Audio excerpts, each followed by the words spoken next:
Okay, Ben. So let's talk about that. The last week as such, because we had the game at Rotherham where we really were near enough relegated anyway, but we still had to go to Rotherham, managed by Steve Evans. Oh, yeah. They need a win to get promotion to League One. It's a full house at their new stadium. And one thing I probably didn't take on board at the time, but I thought about it afterwards. We've got Andy Scott, our manager, who managed Rotherham when they were, a bit of a spit and sawdust club in terms of they were playing at the old athletic stadium, the Don Valley. So he managed them when they were in really grim times, just keeping the club going whilst they were getting a new stadium. So he missed out on all the glory bits, and then he has to go and take a side that he's not had a great influence in terms that they're going to get relegated from the Football League. And he's got to go and be that manager. He's got to take the brunt of it on the day that we've lost at Rotherham. And it must have been an awful day for him. I know it was an awful day for you. It was an awful day for all of us. And some of the scenes I saw at the end, I still can't get my head around when I think about it. And we're now, 7 years later. It was my last professional football game. Probably tells you all you need to know, really. And that's what I was going to come about in a moment. We'll talk about that in a minute. So yeah. What do you... Horrendous, really, to be honest with you, mate. Absolutely horrendous. I remember sitting on my sofa 2 or 3 weeks before that game and watching the scores come in. And I think teams, we weren't in a relegation zone, but teams had games in hand on us, like Torquay or someone like that. And I just remember it's one particular night they all won, and it pulled us in, I think, into the relegation zone. And I just remember I couldn't sleep that night. I just remember I had this sinking feeling, thinking, "Oh my God, this is real." We're involved in this. And then I think, obviously, the week before, I think we played Southend, didn't we? I think we lost at home, and that we pretty much all but mathematically relegated us. I just remember getting into the tunnel. I couldn't go into the change room upstairs. I couldn't. I just sat in the tunnel for a good few minutes. I think Terry Bullivan was looking for me to come up, but it was just so emotional. Just felt drained and just like I can't believe this was happening. And yeah, bad day, terrible day. It didn't help that it's a party atmosphere there as well, and you've got a full house of 12, 15,000 people there, whatever it was. All on the pitch at times when we're playing as well. No crowd control at all. And ironically enough, we'd been there a couple of years before when I was at the Don Valley and lost in the playoff semi-final. How different this was. Not a particular favourite of mine to go to Rotherham ever, or anytime soon. Not that it would be anyway, because it's not the nicest of places, but but certainly when it's you're getting beat there and you're getting relegated out of the Football League. No, it's catastrophic, mate. To be honest with you, and soul destroying. And what about Andy Scott and all that? How did he feel? He got himself into that. He's managing somewhere. He managed Rotherham before. He did really well at Brentford, of course, when he was manager. And he spoke earlier on that you could have had a chance of playing for him, but he didn't get back to you. And then he's sort of put his opportunity in trying to keep the club into the Football League, but it didn't happen. And was it ever going to happen? Did he have enough chance? Did he have enough games for it to happen? I think if you look at Andy, he'd done really well at Brentford, then he'd had not so well at Rotherham. So I think it was a bit of a roll of the dice for him in terms of to try and resurrect his career as a manager, which ultimately wasn't obviously didn't work out for him in that respect in terms of trying to keep us up. So difficult. I can understand why he did it. Obviously, I think the chief executive was the one who was at Brentford who brought him in basically as well. So there was that connection. I can't remember, was it Andy Mills or something like that? I can't remember his name. Yeah, it was. Yeah, Andrew Mills. Yeah. Yeah, and so there was obviously that was sort of premeditated, I'd say, when he came in to do that. So it was just like I say, it's just turmoil, mate. To be honest with you, it was just the same there, and it's kind of felt like these aren't your players. It's difficult to get your view on things here, sort of thing. But listen, I worked hard for him. I like Terry Bullivan, as I mentioned him earlier on. To you, sort of thing. I really respected Terry. He came in as well. It was just a weird time, mate. Just so much football, you need stability. Footballers need stability. They need structure. You don't give footballers structure and stability. You're flipping it. You're on a mock. You got no chance. And we didn't have that. And then he came in. He tried his best. But what could he do really? To be honest with you, what could he do? With a team that's on a sticky patch, with not bringing any players really in to help. He had to try and galvanise us as best as he could. He tried. Don't get me wrong. He did try, but it was really, really difficult for him. And as it proved, it was just too much in the end. And so you're coming back from relegation in the Football League. You haven't got a clue what the future is going to be. And then 3 or 4 days later, the football club that you play for goes into administration.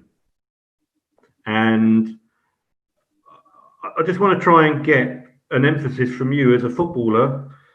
And you've been married, you got a young family, or all the scenarios that, in terms of, you need a stable base, you need direction, you need people to be telling you what's going on, you need assurances from people.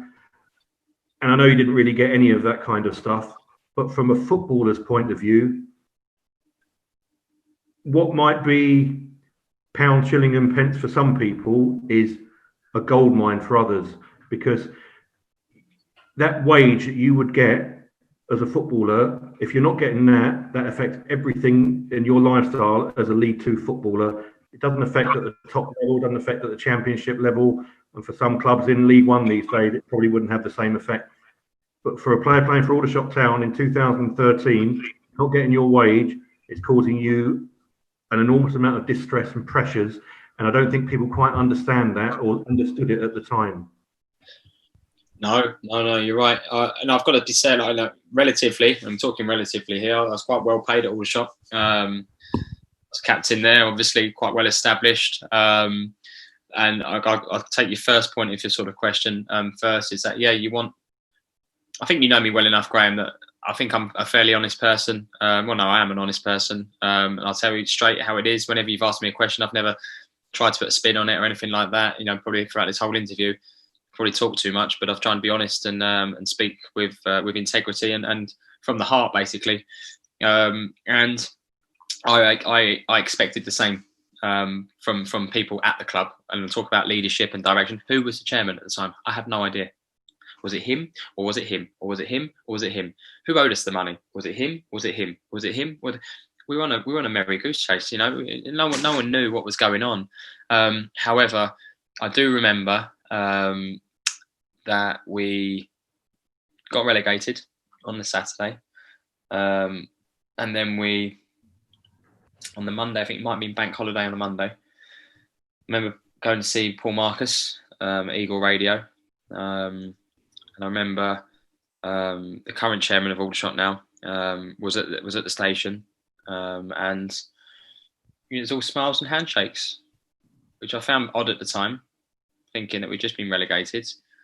And I certainly found it even odder 2 days later or 1 day later, when players aren't getting paid, and people's mortgages are due and things like that sort of thing, and we have no foresight or forewarning from anybody at the football club that this is probably going to happen. And knowing what I know now, it was going to happen, because they'd put things into place which was going to make sure it was going to happen. So a club going into administration just doesn't happen on the morning, does it? And by the afternoon it's, we're in administration. It's a little bit more planned than that. And so I find that difficult to take from a personal level, from someone as well who sacrificed going elsewhere a year before to now find myself. And listen, I played my part in it, so I have to take that. I wasn't, I'm not a person to shirk responsibility. I was the captain who took the ship down effectively, and I took that incredibly personally and incredibly damaging to me as a professional and as a person. I feel a tremendous sense of guilt with that as well. And people can say, "Oh, you did all right," blah blah blah. It doesn't matter. I don't really care what they say. I was that person, and that's what happened. And then the financial pressures that come from that. I mean, I'm dealing with, to be honest with you, no one's dealing with it. I'm dealing with it, basically. I'm talking to the PFA. I'm talking to the players on the group chat as well. They're asking me about X, Y, Z. And in some respects, mate, it becomes Shouldn't do, but it comes every man for himself, if that makes sense, because everyone's financial situation is different. So when the club, they've sacked you, because that's what happens when you go into administration, you get sacked. They're in breach of your contract because, as you know, a Football League contract is gold dust. You get paid before the tax man. And players were, some were ready to, like 20% of their wages they were taken because they had nothing. They were really struggling. And I'm not saying I'm a multi-millionaire or anything like that. I've been prudent throughout my career, no problem. But at the same time, it was really hard for some players, and it was hard for me as well. I owed an awful lot of money. It was from March, the money we owed as well. Because the season finished the end of April. We hadn't been paid March's money, and we hadn't been then we've been sacked in April. So and then it's going on and on and on, sort of thing. And as you know, obviously Football League contracts go through the summer and such like as well, sort of thing. So it was a real strain, and it was like, first and foremost, we wanted the club to survive, because you felt like, does it need to go into administration? What's going on here? Like, how's this happened?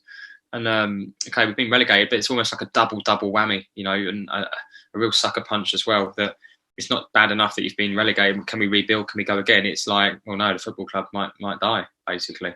So although our sort of my micro sort of picture is myself and the players, the bigger macro picture is the football club itself as well. Is that going to continue? Is that going to go on? Like you said, you founded the club, Graham. So I can only imagine what that would feel to you. It was a sense for me. It was like, how can this happen? So many emotions going on, and not much clarity and not much leadership or honesty from the football club and the powers that be at the football club at the time, to be perfectly honest. And I think it's fair to say, and I'll try and be open and honest when I cover anything good, bad, or indifferent. But when I think back at it, I think unfair pressure was put on people to agree deals, but they weren't. There was no respect in that agreement. It was, well, let's tick a box, get somebody to agree a deal, but there was no substance or empathy about doing that. It was just to get another deal out the way that would mean that you're not going to get your money or whatever it is, or you're not going to get what you should be getting or anything like that. And I have an uncomfortable feeling about that. Yeah, and as you should, because you founded the football club on integrity, values, ethos, you name it. And then obviously you're seeing a football club basically negate all of those responsibilities. And it's the good name of a football club that's going to take it forward. It's okay if you come out of administration but you've got a terrible name. It's almost as bad as basically still being in administration, because the sentiment's gone from your football club. You've got to really, really try hard to rebuild it. And that's, as you know, that's really, really difficult to do. And to maintain it, it's easily lost. Very, very, very difficult to maintain, to achieve, and then to maintain. So, I don't know where to start, mate. To be honest with you, it was just the worst time in my life, basically. Just owed a lot of money, and I remember the PFA putting pressure on us just to take any deal as well. To be honest, just get it done. And I was like, this isn't right. No, people are owed that money.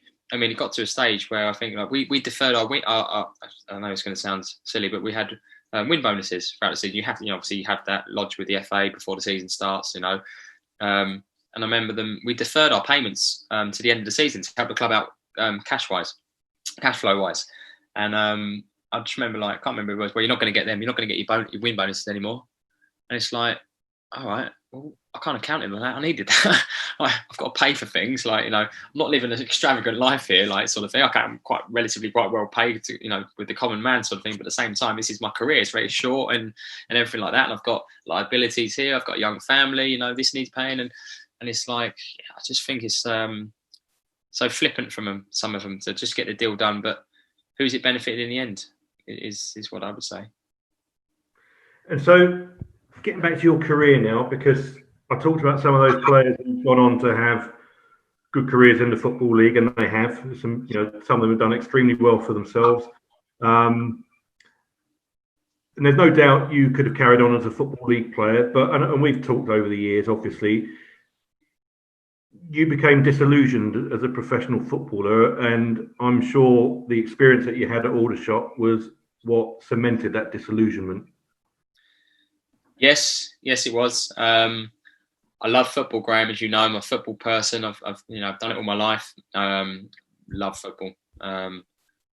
Politics and the rubbish that goes on alongside it, I detest. How we play in this country a lot of the time, don't like it. And to be perfectly honest with you, mate, loved it with Gary being there. That was my utopia moment. And anything after that was hard work. It was a job at times. And that was tough. So I wanted to play. I wanted to do things on my terms, basically. Because I'd had enough of a manager telling me to smash a ball down the line and not go past the halfway line and just head and kick it, basically. Maybe that's all they think I could do. Okay, fine. That's their opinion, if you like. But I thought I could do a bit more than that. So, no disrespect, but when I'm in a hotel room every other week and on the coach 7 hours on a Friday and then going to a game, and blah, blah, blah sort of thing, I just felt like I'm at an age now where I think I've kind of missed out on, like someone like Preston or Bradford. Could I have gone and played in the Championship possibly with a club like that? Possibly. And that's where I probably wanted to get to. But when I missed out on that sort of chance, I thought, you know what? I've sacrificed that move, and this is where it's ended up. Look where I've ended up. I'm being sacked. I've got, no club now. Football is a cruel bit of mistress, basically.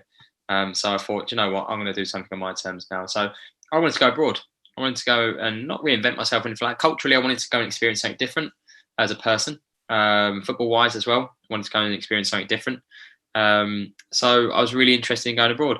It just so happens that now, probably 10 years too early, basically, because now it's quite, not easy, I'm not saying that, but it's a lot more sort of topical for English players to go abroad.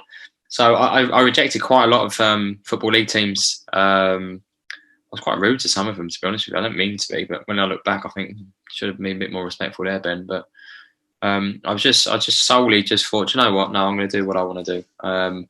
And I'm rejected. Honestly, Graham, if you ever see me make a decision in life and you can know that decision, do the opposite, mate. 'Cause you'll be all right. Because I take some bad ones. Burton Albion, for example, Gary Rowett, he wanted to sign me, and he was messaging me all the time in Spain. That and the other. I just said, yeah, give me a call, Gary. I just refused to sort of like entertain him. It's like, yeah, give me a call. And he's just like all on text message, and I was like, just give me a call, and I just snarled him off basically, and go and get promoted to the Championship 2 years later. So what do I know, mate? But yeah, no, I was disillusioned, mate. You're right, absolutely disillusioned with where my life was going. And I've got to be honest, if you want my honest view as well, was there financial implications in that? Yeah, probably. Yeah, to be honest. I wanted to do better for my family in terms of longevity, of what that could afford them in terms of after football as well. And I used to look at players, and I'm not going to name players, but there have been players, and certainly at Aldershot, older players coming in, travelling half the length of the country to come and train every day, missing out on their family, missing out on their lives. And I don't know how much they were paid, but probably not enough to do so. I didn't want to be that person. I didn't want to be that 34, 35-year-old travelling the length and breadth of the country, not seeing your family, your kids grow up or whatever, just to go and nick a few quid playing football. I wanted to build something for my family and my life, and try and get a little bit ahead of the game if I wasn't going to go and play at a level that I wanted to go and play at, basically. So that was the honest answer.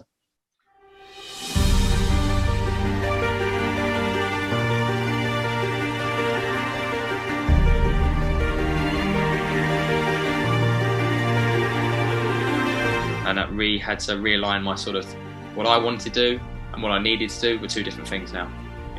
I've taken basically a year out for trying to play abroad. I went on trial to different countries and clubs in different countries, had offers as well. Ultimately, mate, I'll be honest with you, mate, there's more to life than money. And you've got to be happy. And I wanted to see my little boy grow up. I couldn't do that in Thailand at 2 o'clock in the morning on FaceTime, and for all the tea in China.